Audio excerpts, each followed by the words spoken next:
100 Years' War. The 100 Years' War, French, Guerre de Cent Ans, 1337–1453, was a conflict between the kingdoms of England and France and a civil war in France during the late Middle Ages. It emerged from feudal disputes over the Duchy of Aquitaine and was triggered by a claim to the French throne made by Edward III of England. The war grew into a broader military, economic, and political struggle involving factions from across Western Europe, fueled by emerging nationalism on both sides. The periodization of the war typically charts it as taking place over 116 years.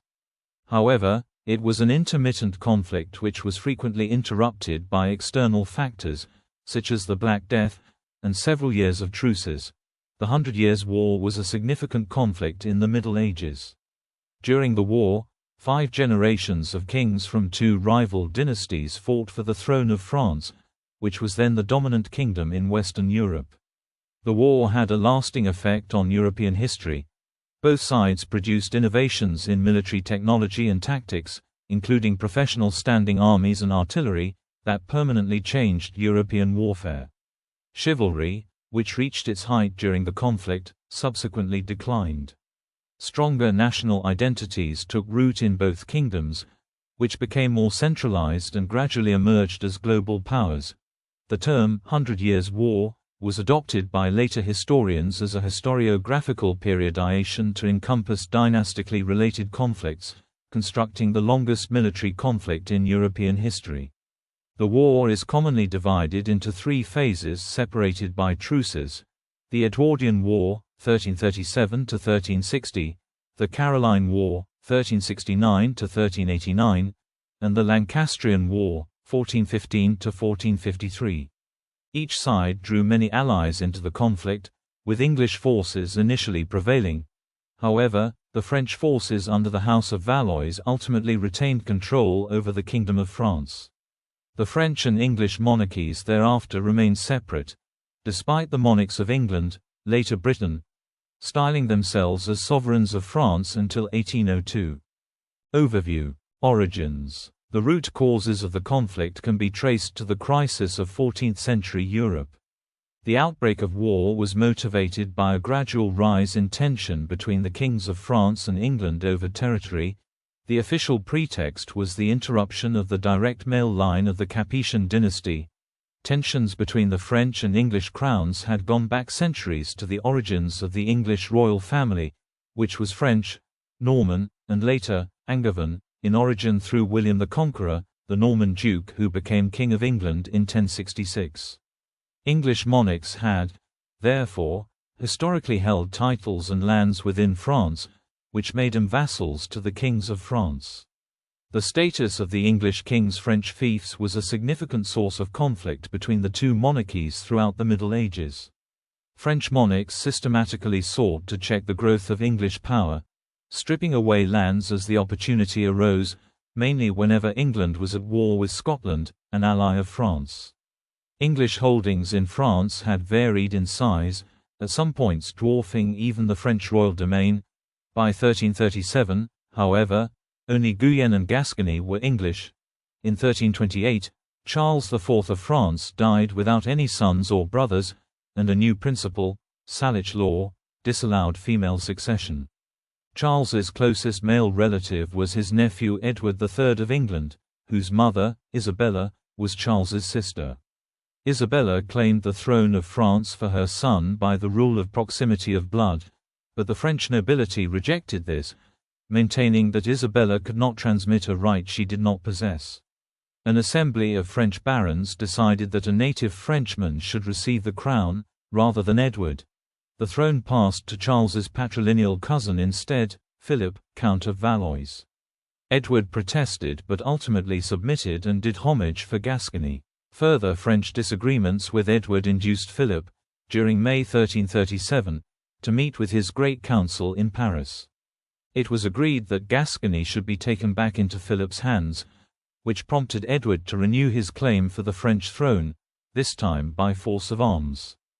Edwardian phase. In the early years of the war, the English, led by their king and his son Edward, the Black Prince, saw resounding successes, notably at Crécy, 1346, and at Poitiers, 1356, where King John II of France was taken prisoner. Caroline Fays and Black Death. By 1378, under King Charles V the Wise and the leadership of Bertrand du Guesclin, the French had reconquered most of the lands ceded to King Edward in the Treaty of Brittany, signed in 1360, leaving the English with only a few cities on the continent. In the following decades, the weakening of royal authority, combined with the devastation caused by the Black Death of 1347 to 1351, which killed nearly half of France and 20 to 33% of England, and the significant economic crisis that followed, led to a period of civil unrest in both countries. These crises were resolved in England earlier than in France. Lancastrian phase and after. The newly crowned Henry V of England seized the opportunity presented by the mental illness of Charles VI of France and the French Civil War between Armagnacs and Burgundians to revive the conflict.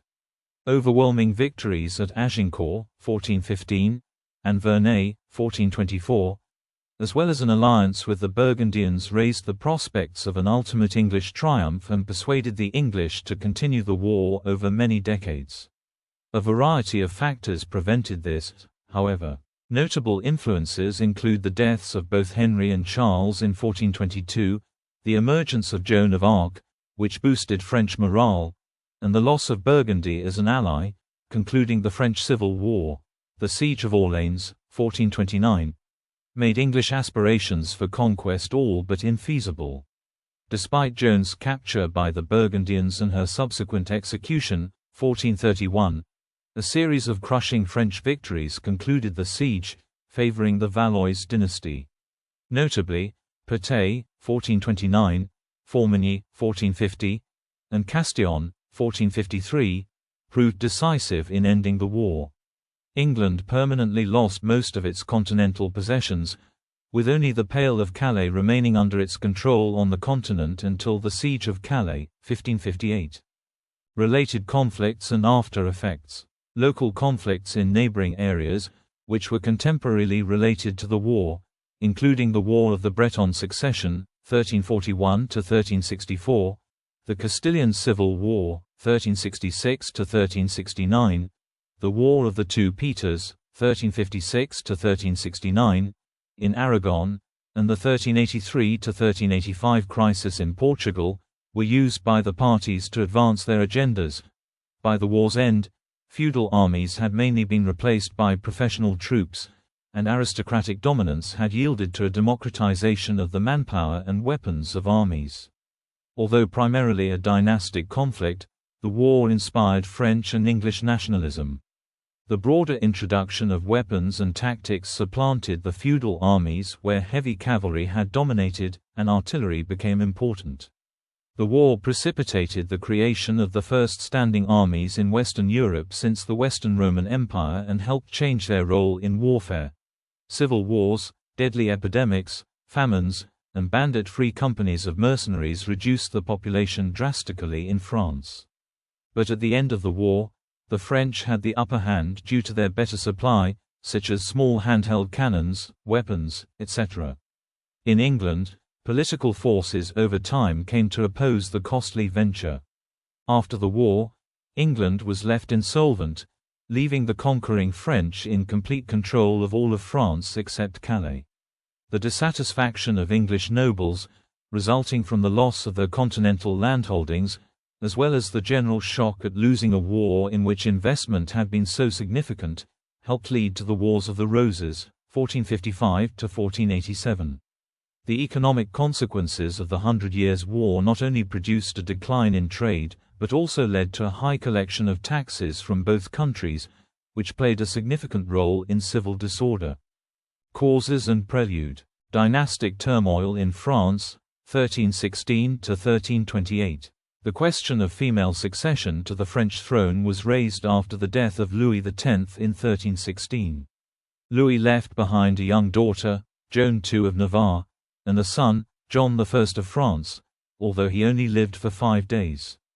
However, Joan's paternity was in question, as her mother, Margaret of Burgundy, was accused of being an adulterer in the Tour de Nesle affair. Given the situation, Philip, Count of Poitiers and brother of Louis X, positioned himself to take the crown, advancing the stance that women should be ineligible to succeed to the French throne. He won over his adversaries through his political sagacity and succeeded to the French throne as Philip V when he died in 1322, leaving only daughters behind. The crown passed to his younger brother, Charles IV. VTE Charles IV died in 1328, leaving behind his young daughter and pregnant wife, Joan of Évreux. He decreed that he would become king if the unborn child were male. If not, Charles left the choice of his successor to the nobles. Joan gave birth to a girl, Blanche of France, later Duchess of Orleans. With Charles IV's death and Blanche's birth, the main male line of the House of Capet was rendered extinct. By proximity of blood, the nearest male relative of Charles IV was his nephew, Edward III of England. Edward was the son of Isabella, the sister of the dead Charles IV, but the question arose whether she could transmit a right to inherit that she did not possess. Moreover, the French nobility balked at the prospect of being ruled by an Englishman, especially one whose mother, Isabella, and her lover, Roger Mortimer, were widely suspected of having murdered the previous English king, Edward II. The French barons, prelates, and the University of Paris assemblies decided that males who derive their right to inheritance through their mother should be excluded from consideration. Therefore, excluding Edward, the nearest heir through the male line was Charles IV's first cousin, Philip, Count of Valois, and it was decided that he should take the throne. He was crowned Philip VI in 1328. In 1340, the Avignon papacy confirmed that, under Salic law, males would not be able to inherit through their mothers. Eventually, Edward III reluctantly recognized Philip VI and paid him homage for the Duchy of Aquitaine and Gascony in 1329. He made concessions in Guyenne but reserved the right to reclaim territories arbitrarily confiscated. After that, he expected to be left undisturbed while he made war on Scotland. Dispute over Guyenne, a problem of sovereignty. Tensions between the French and English monarchies can be traced back to the 1066 Norman conquest of England, in which the English throne was seized by the Duke of Normandy, a vassal of the King of France. As a result, the Crown of England was held by a succession of nobles who already owned lands in France, which put them among the most influential subjects of the French king, as they could now draw upon the economic power of England to enforce their interests in the mainland. To the kings of France, this threatened their royal authority, and so they would constantly try to undermine English rule in France, while the English monarchs would struggle to protect and expand their lands. This clash of interests was the root cause of much of the conflict between the French and English monarchies throughout the medieval era. The Anglo-Norman dynasty that had ruled England since the Norman conquest of 1066 was brought to an end when Henry, the son of Geoffrey of Anjou and Empress Matilda, and great-grandson of William the Conqueror, became the first of the Angevin kings of England in 1154 as Henry II. The Angevin kings ruled over what was later known as the Angevin Empire, which included more French territory than that under the kings of France. The Angevins still owed homage to the French king for these territories.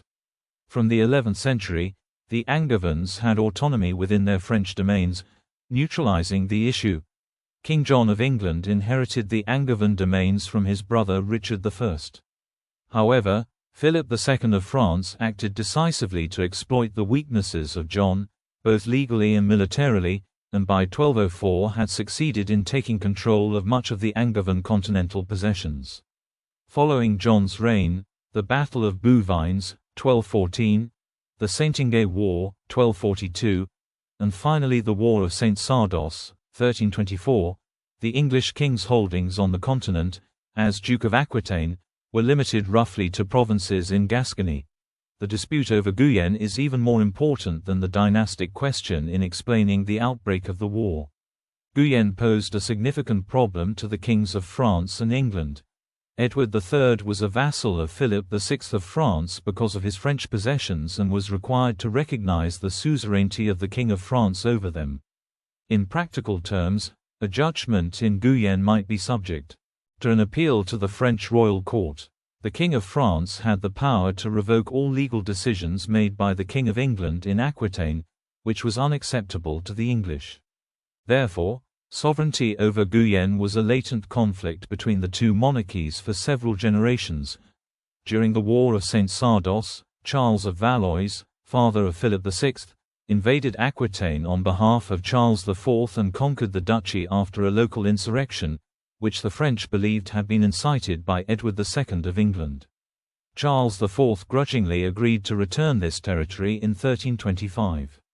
Edward II had to compromise to recover his duchy. He sent his son, the future Edward III, to pay homage. The King of France agreed to restore Guyenne, minus Agen, but the French delayed the return of the lands, which helped Philip VI. On 6 June 1329, Edward III finally paid homage to the King of France. However, at the ceremony, Philip VI had it recorded that the homage was not due to the fiefs detached from the Duchy of Guyenne by Charles IV, especially Agen. For Edward, the homage did not imply the renunciation of his claim to the extorted lands. Gascony under the King of England. In the 11th century, Gascony in southwest France had been incorporated into Aquitaine, also known as Guyenne or Guyenne, and formed with it the province of Guyenne and Gascony, French, Guyenne et Gascogne. The Angevin kings of England became dukes of Aquitaine after Henry II married the former Queen of France, Eleanor of Aquitaine, in 1152, from which point the lands were held in vassalage to the French crown. By the 13th century the terms Aquitaine, Guyenne and Gascony were virtually synonymous. At the beginning of Edward III's reign on 1 February 1327, the only part of Aquitaine that remained in his hands was the Duchy of Gascony. The term Gascony came to be used for the territory held by the Angevin, Plantagenet, kings of England in southwest France, although they still used the title Duke of Aquitaine. For the first 10 years of Edward III's reign, Gascony had been a significant friction point. The English argued that, as Charles IV had not acted properly towards his tenant, Edward should be able to hold the duchy free of French suzerainty. The French rejected this argument, so in 1329, the 17-year-old Edward III paid homage to Philip VI. Tradition demanded that vassals approach their liege unarmed, with heads bare. Edward protested by attending the ceremony wearing his crown and sword. Even after this pledge of homage, the French continued to pressure the English administration. Gascony was not the only sore point. One of Edward's influential advisers was Robert III of Artois. Robert was an exile from the French court, having fallen out with Philip VI over an inheritance claim. He urged Edward to start a war to reclaim France, and was able to provide extensive intelligence on the French court. Franco-Scot alliance. France was an ally of the Kingdom of Scotland as English kings had tried to subjugate the country for some time. In 1295, a treaty was signed between France and Scotland during the reign of Philip the Fair, known as the Auld Alliance. Charles IV formally renewed the treaty in 1326, promising Scotland that France would support the Scots if England invaded their country. Similarly, France would have Scotland's support if its own kingdom were attacked. Edward could not succeed in his plans for Scotland if the Scots could count on French support. Philip VI had assembled a large naval fleet off Marseille as part of an ambitious plan for a crusade to the Holy Land. However, the plan was abandoned and the fleet, including elements of the Scottish Navy, moved to the English Channel off Normandy in 1336, threatening England. To deal with this crisis, Edward proposed that the English raise two armies, one to deal with the Scots at a suitable time, and the other to proceed at once to Gascony. At the same time, ambassadors were to be sent to France with a proposed treaty for the French king. Beginning of the war, 1337 to 1360. End of homage. At the end of April 1337, Philip of France was invited to meet the delegation from England but refused. The arrière ban, a call to arms, was proclaimed throughout France starting on 30 April 1337. Then, in May 1337, Philip met with his Great Council in Paris. It was agreed that the Duchy of Aquitaine, effectively Gascony, should be taken back into the king's hands because Edward III was in breach of his obligations as a vassal and had sheltered the king's mortal enemy, Robert d'Artois. Edward responded to the confiscation of Aquitaine by challenging Philip's right to the French throne. When Charles IV died, Edward claimed the succession of the French throne through the right of his mother, Isabella, Charles IV's sister, daughter of Philip IV. His claim was considered invalidated by Edward's homage to Philip VI in 1329. Edward revived his claim and in 1340 formally assumed the title King of France and the French royal arms. On 26 January 1340, Edward III formally received homage from Guy, half-brother of the Count of Flanders. The civic authorities of Ghent, Ypres, and Bruges proclaimed Edward King of France. Edward aimed to strengthen his alliances with the Low Countries.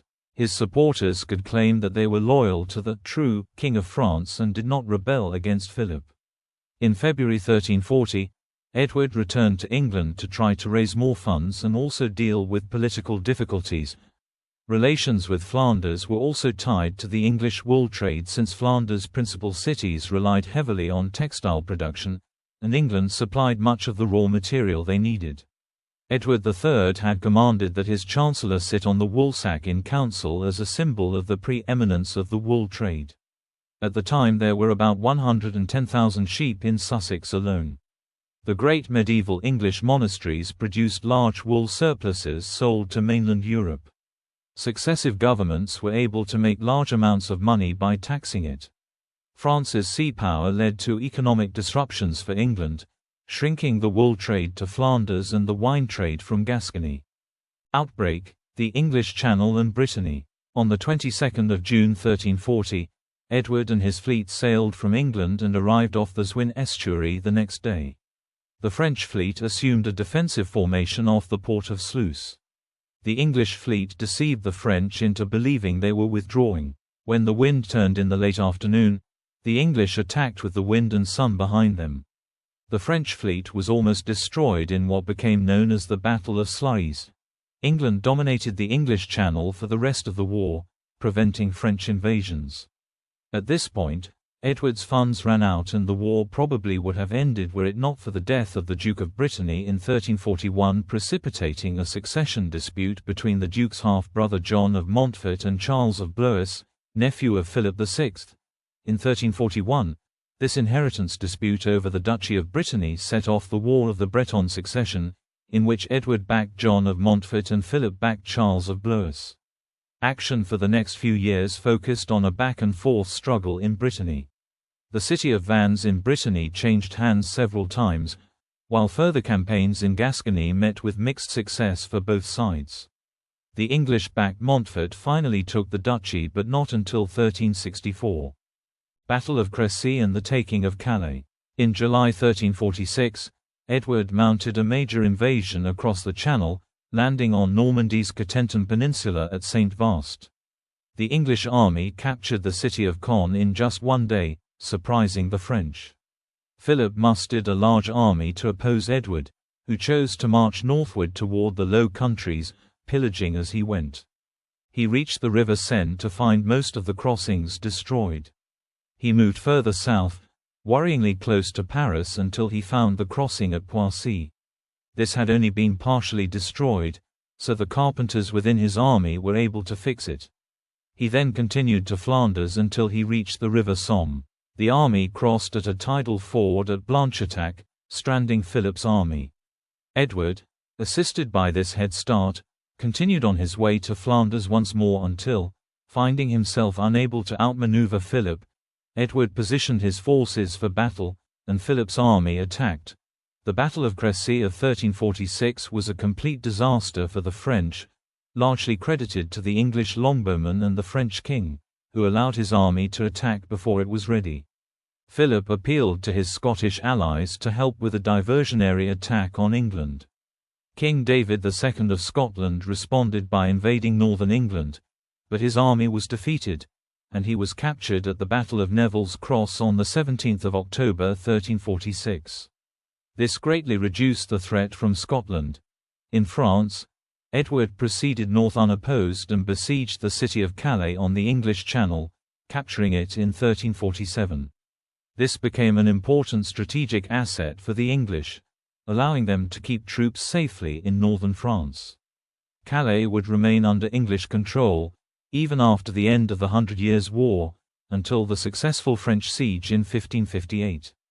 Battle of Poitiers. The Black Death, which had just arrived in Paris in 1348, ravaged Europe.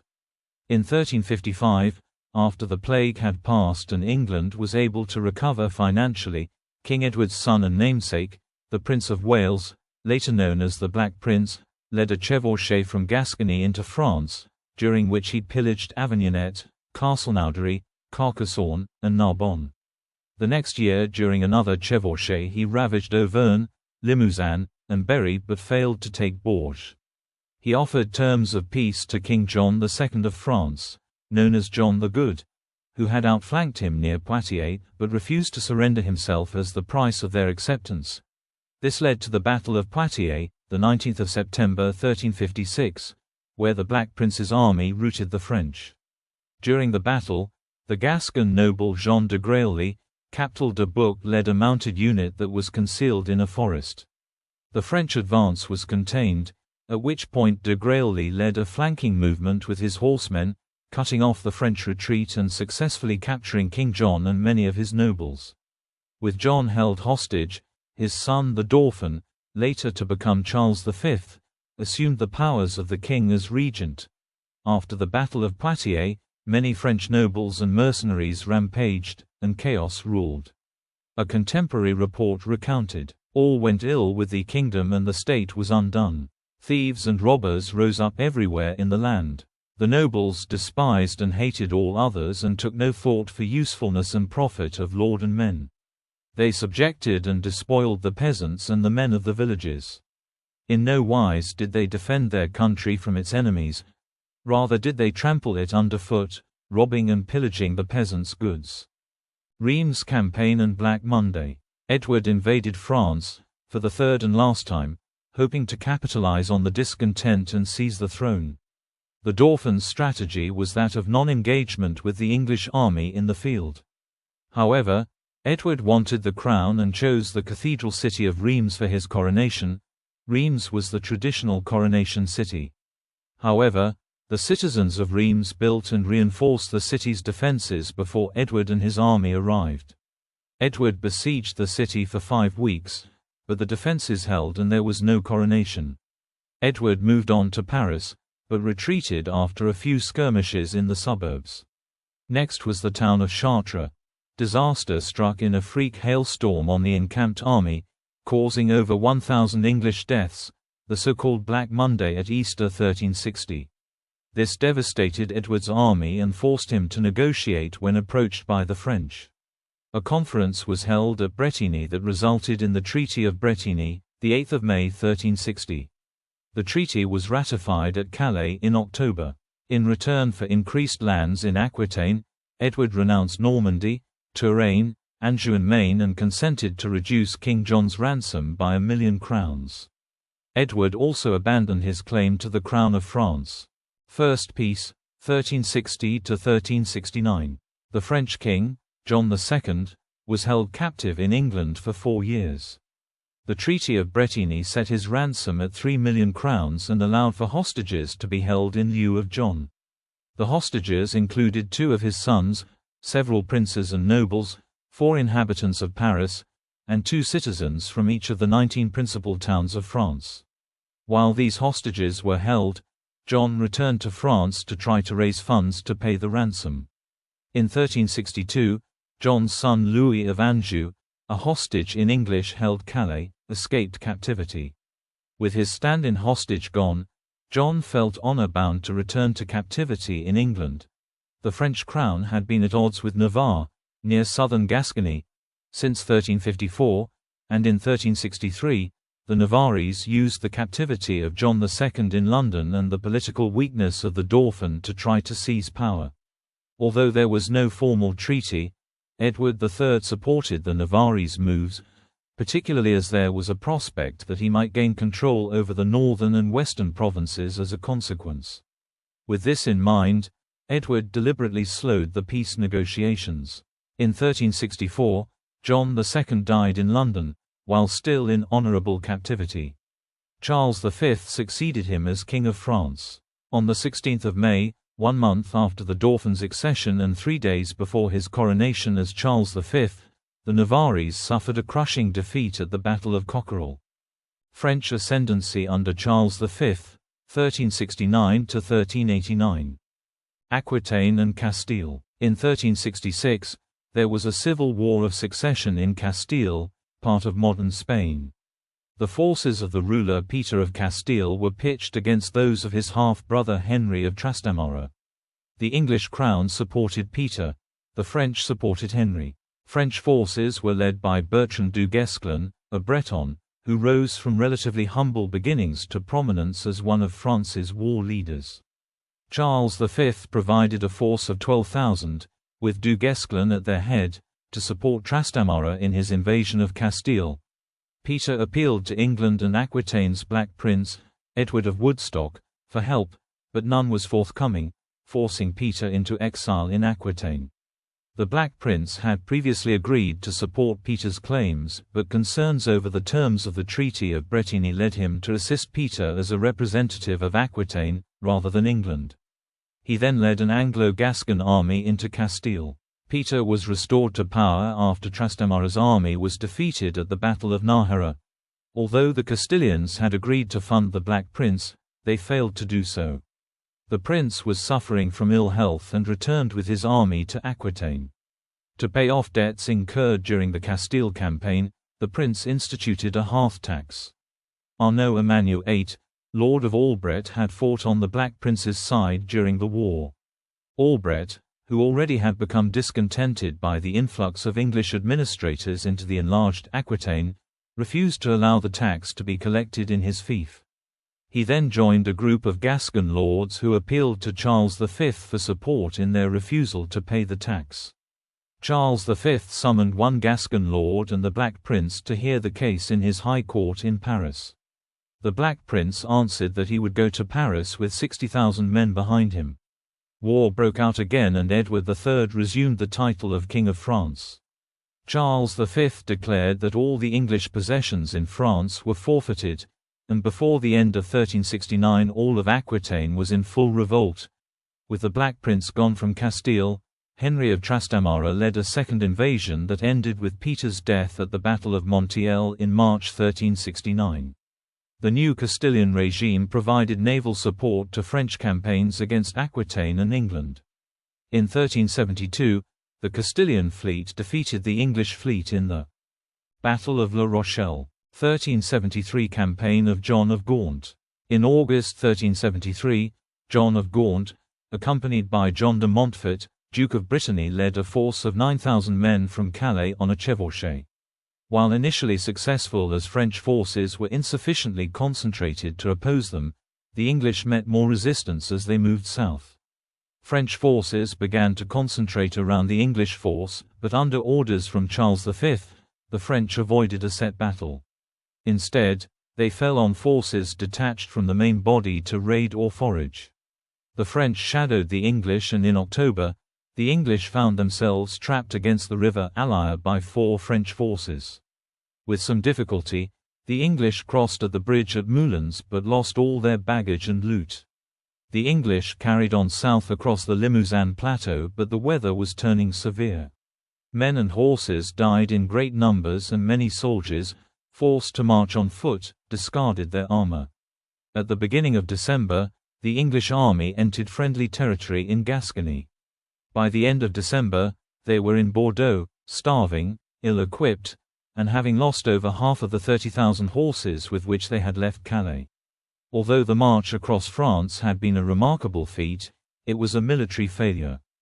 English turmoil. With his health deteriorating, the Black Prince returned to England in January 1371, where his father Edward III was elderly and also in poor health. The prince's illness was debilitating, and he died on 8 June 1376.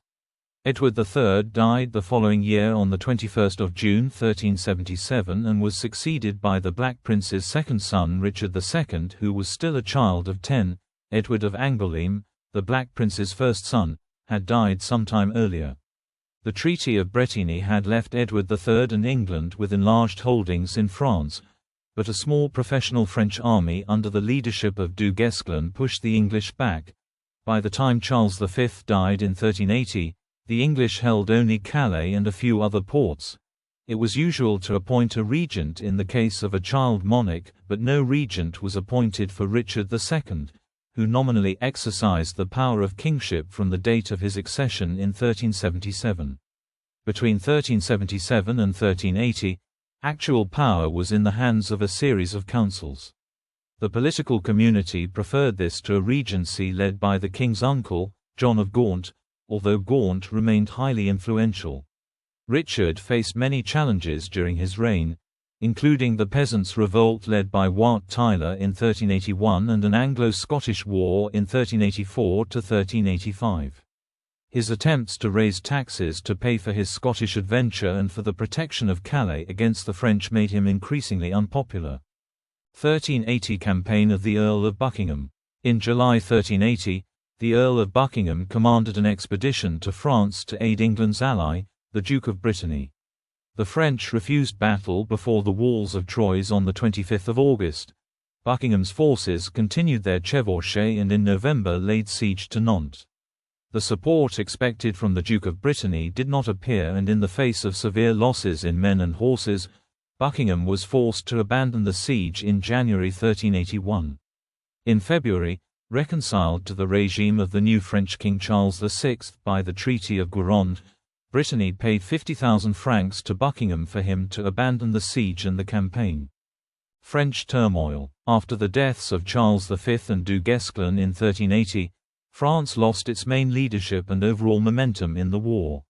Charles VI succeeded his father as King of France at the age of 11, and he was thus put under a regency led by his uncles, who managed to maintain an effective grip on government affairs until about 1388, well after Charles had achieved royal majority. With France facing widespread destruction, plague, and economic recession, high taxation put a heavy burden on the French peasantry and urban communities. The war effort against England largely depended on royal taxation, but the population was increasingly unwilling to pay for it, as would be demonstrated at the Harel and Maleton revolts in 1382. Charles V had abolished many of these taxes on his deathbed, but subsequent attempts to reinstate them stirred up hostility between the French government and populace. Philip II of Burgundy, the uncle of the French king, brought together a Burgundian French army and a fleet of 1,200 ships near the Zealand town of Sluis in the summer and autumn of 1386 to attempt an invasion of England, but this venture failed. However, Philip's brother John of Berry appeared deliberately late, so that the autumn weather prevented the fleet from leaving and the invading army then dispersed again. Difficulties in raising taxes and revenue hampered the ability of the French to fight the English. At this point, the war's pace had largely slowed down, and both nations found themselves fighting mainly through proxy wars, such as during the 1383–1385 Portuguese interregnum. The Independence Party in the Kingdom of Portugal, which was supported by the English, won against the supporters of the King of Castile's claim to the Portuguese throne, who in turn was backed by the French. Second Peace, 1389–1415. The war became increasingly unpopular with the English public due to the high taxes needed for the war effort. These taxes were seen as one of the reasons for the Peasants' Revolt. Richard II's indifference to the war together with his preferential treatment of a select few close friends and advisers angered an alliance of lords that included one of his uncles.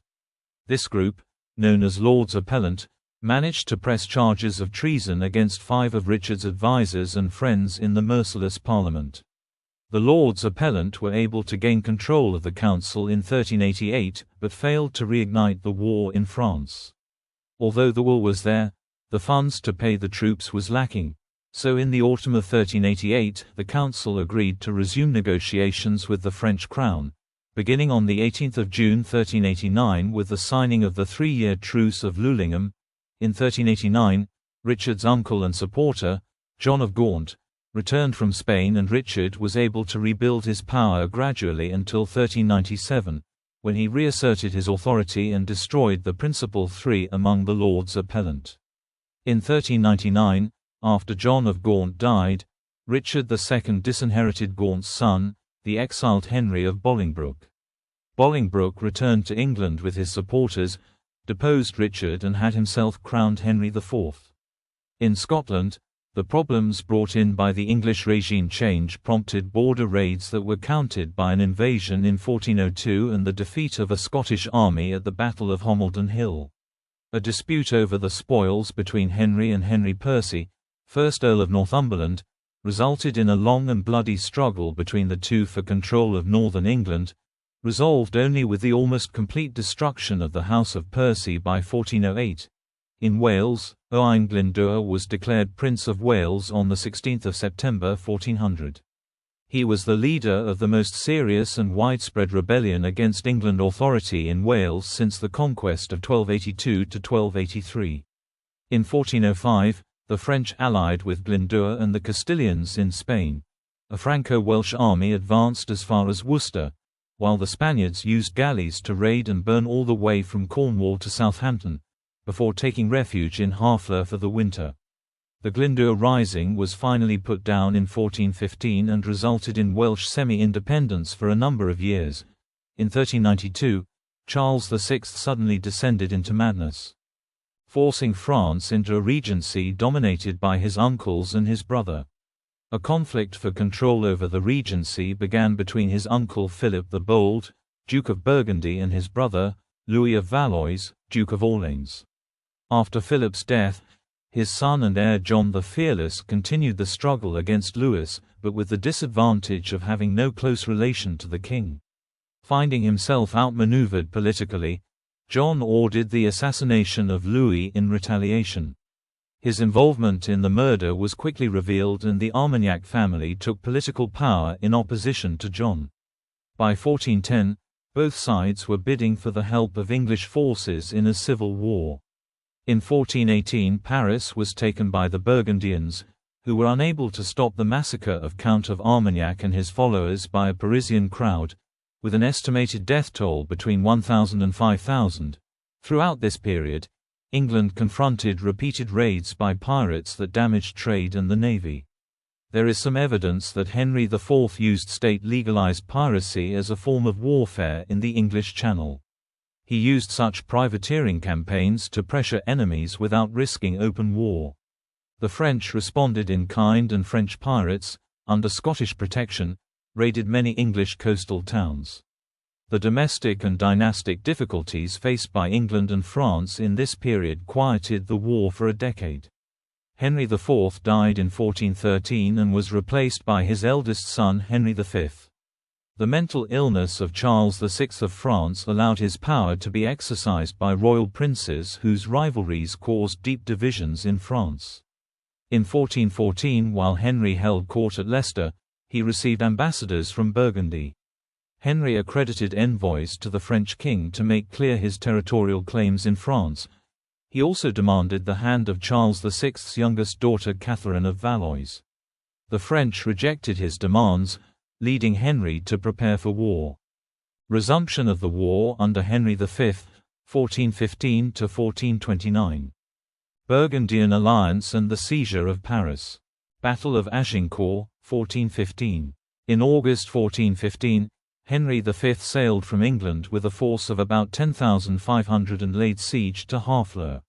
The city resisted for longer than expected, but finally surrendered on the 22nd of September. Because of the unexpected delay, most of the campaign season was gone. Rather than march on Paris directly, Henry elected to make a raiding expedition across France toward English-occupied Calais. In a campaign reminiscent of Crécy, he found himself outmaneuvered and low on supplies and had to fight a much larger French army at the Battle of Agincourt, north of the Somme. Despite the problems and having a smaller force, his victory was near total. The French defeat was catastrophic, costing the lives of many of the Armagnac leaders. About 40% of the French nobility was killed. Henry was apparently concerned that the large number of prisoners taken were a security risk. There were more French prisoners than there were soldiers in the entire English army, and he ordered the deaths before the French reserves fled the field, and Henry rescinded the order. Treaty of Troyes, 1420. Henry retook much of Normandy, including Caen in 1417, and Rouen on 19 January 1419, turning Normandy English for the first time in 2 centuries. A formal alliance was made with Burgundy, which had taken Paris in 1418 before the assassination of Duke John the Fearless in 1419. In 1420, Henry met with King Charles VI. They signed the Treaty of Troyes, by which Henry finally married Charles's daughter Catherine of Valois, and Henry's heirs would inherit the throne of France. The Dauphin, Charles VII, was declared illegitimate. Henry formally entered Paris later that year, and the agreement was ratified by the Estates General, French, les États Généraux. Death of the Duke of Clarence, 1421. On the 22nd of March 1421, Henry V's progress in his French campaign experienced an unexpected reversal. Henry had left his brother and presumptive heir Thomas, Duke of Clarence, in charge while he returned to England. The Duke of Clarence engaged a Franco-Scottish force of 5,000 men, led by Gilbert Motier de Lafayette and John Stuart, Earl of Buchan, at the Battle of Beaujais. The Duke of Clarence, against the advice of his lieutenants, before his army had been fully assembled, attacked with a force of no more than 1,500 men at arms. Then, during the course of the battle, he led a charge of a few hundred men into the main body of the Franco-Scottish army, who quickly enveloped the English. In the ensuing melee, the Scot, John Carmichael of Douglasdale, broke his lance unhorsing the Duke of Clarence. Once on the ground, the Duke was slain by Alexander Buchanan. The body of the Duke of Clarence was recovered from the field by Thomas Montacute, 4th Earl of Salisbury, who conducted the English retreat. English success. Henry V returned to France and went to Paris, then visiting Chartres and Gâtinais before returning to Paris. From there, he decided to attack the Dauphin-held town of Meaux. It turned out to be more difficult to overcome than first thought. The siege began about the 6th of October 1421, and the town held for 7 months before finally falling on the 11th of May 1422. At the end of May, Henry was joined by his queen, and together with the French court, they went to rest at Senlis. While there, it became apparent that he was ill, possibly dysentery, and when he set out to the Upper Loire, he diverted to the royal castle at Vincennes, near Paris, where he died on the 31st of August. The elderly and insane Charles VI of France died 2 months later on the 21st of October. Henry left an only child, his 9-month-old son, Henry, later to become Henry VI.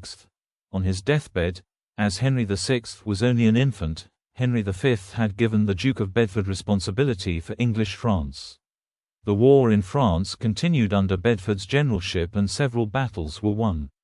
The English won an emphatic victory at the Battle of Verneuil, the 17th of August 1424. At the Battle of Beaujais, the Duke of Clarence had rushed into battle without the support of his archers. By contrast, at Verneuil, the archers fought to devastating effect against the Franco-Scottish army. The effect of the battle was to virtually destroy the Dauphin's field army and to eliminate the Scots as a significant military force for the rest of the war. French victory, 1429 to 1453.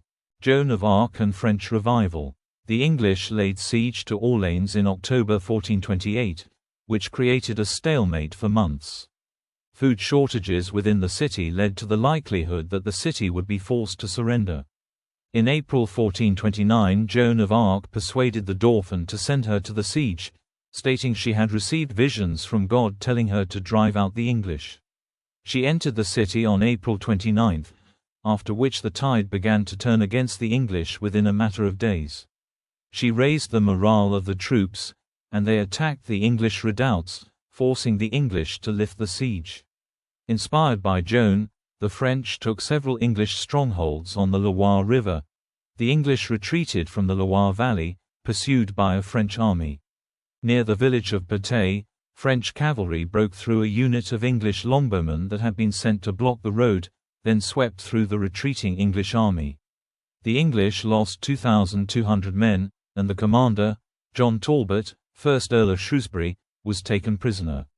This victory opened the way for the Dauphin to march to Reims for his coronation as Charles VII, on 16 July 1429. After the coronation, Charles VII's army fared less well. An attempted French siege of Paris was defeated on 8 September 1429, and Charles VII withdrew to the Loire Valley.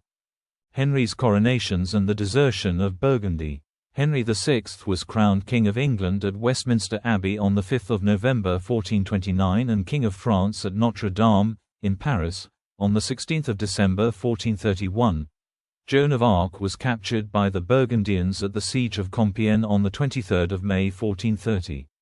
The Burgundians then transferred her to the English, who organized a trial headed by Pierre Cauchon, Bishop of Beauvais and a collaborator with the English government who served as a member of the English Council at Rouen. Joan was convicted and burned at the stake on 30 May 1431. She was rehabilitated 25 years later by Pope Calixtus III. After the death of Joan of Arc, the fortunes of war turned dramatically against the English. Most of Henry's royal advisers were against making peace. Among the factions, the Duke of Bedford wanted to defend Normandy, the Duke of Gloucester was committed to just Calais, whereas Cardinal Beaufort was inclined to peace. Negotiations stalled. It seems that at the Congress of Arras, in the summer of 1435, where the Duke of Beaufort was mediator, the English were unrealistic in their demands. A few days after the Congress ended in September, Philip the Good, Duke of Burgundy, deserted to Charles VII, signing the Treaty of Arras that returned Paris to the King of France. This was a major blow to English sovereignty in France. The Duke of Bedford died on 14 September 1435 and was later replaced by Richard Plantagenet, 3rd Duke of York. French resurgence. The allegiance of Burgundy remained fickle, but the Burgundian focus on expanding their domains in the Low Countries left them little energy to intervene in the rest of France. The long truces that marked the war gave Charles time to centralize the French state and reorganize his army and government, replacing his feudal levies with a more modern professional army that could put its superior numbers to good use. A castle that once could only be captured after a prolonged siege would now fall after a few days from cannon bombardment. The French artillery developed a reputation as the best in the world. By 1449, the French had retaken Rouen. In 1450, the Count of Clermont and Arthur de Richmond, Earl of Richmond, of the Montfort family, the future Arthur III, Duke of Brittany, caught an English army attempting to relieve Caen and defeated it at the Battle of Formigny in 1450. Richmond's force attacked the English army from the flank and rear just as they were on the verge of beating Clermont's army. French conquest of Gascony. After Charles VII's successful Normandy campaign in 1450, he concentrated his efforts on Gascony, the last province held by the English. Bordeaux, Gascony's capital, was besieged and surrendered to the French on 30 June 1451. Largely due to the English sympathies of the Gascon people, this was reversed when John Talbot and his army retook the city on 23 October 1452. However, the English were decisively defeated at the Battle of Castillon on 17 July 1453. Talbot had been persuaded to engage the French army at Castillon near Bordeaux. During the battle, the French appeared to retreat towards their camp. The French camp at Castillon had been laid out by Charles VII's ordnance officer Jean Bureau, and this was instrumental in the French success, as when the French cannon opened fire from their positions in the camp, the English took severe casualties, losing both Talbot and his son. End of the war. Although the Battle of Castillon is considered the last battle of the 100 Years' War, England and France remained formally at war for another 20 years, but the English were in no position to carry on the war as they faced unrest at home. Bordeaux fell to the French on October 19 and there were no more hostilities afterwards. Following defeat in the 100 Years' War, English landowners complained vociferously about the financial losses resulting from the loss of their continental holdings. This is often considered a major cause of the Wars of the Roses that started in 1455. The 100 Years' War almost resumed in 1474, when the Duke Charles of Burgundy, counting on English support, took up arms against Louis XI. Louis managed to isolate the Burgundians by buying Edward IV of England off with a large cash sum and an annual pension, in the Treaty of Picquigny, 1475. The treaty formally ended the 100 Years' War with Edward renouncing his claim to the throne of France. However, future kings of England, and later of Great Britain, continued to claim the title until 1803, when they were dropped in deference to the exiled Count of Provence, titular King Louis XVIII, who was living in England after the French Revolution. Significance. Historical significance. The French victory marked the end of a long period of instability that had been seeded with the Norman conquest, 1066, when William the Conqueror added King of England to his titles, becoming both the vassal to, as Duke of Normandy, and the equal of, as King of England, the King of France. When the war ended, England was bereft of its continental possessions, leaving it with only Calais on the continent, until 1558. The war destroyed the English dream of a joint monarchy and led to the rejection in England of all things French, although the French language in England, which had served as the language of the ruling classes and commerce there from the time of the Norman conquest, left many vestiges in English vocabulary. English became the official language in 1362 and French was no longer used for teaching from 1385. National feeling that emerged from the war unified both France and England further. Despite the devastation on its soil, the 100 Years' War accelerated the process of transforming France from a feudal monarchy to a centralized state. In England, the political and financial troubles which emerged from the defeat were a major cause of the War of the Roses, 1455 to 1487. Historian Ben Lowe argued in 1997 that opposition to the war helped to shape England's early modern political culture. Although anti-war and pro-peace spokesmen generally failed to influence outcomes at the time, they had a long-term impact. England showed decreasing enthusiasm for conflict deemed not in the national interest, yielding only losses in return for high economic burdens. In comparing this English cost-benefit analysis with French attitudes, given that both countries suffered from weak leaders and undisciplined soldiers, Lowe noted that the French understood that warfare was necessary to expel the foreigners occupying their homeland.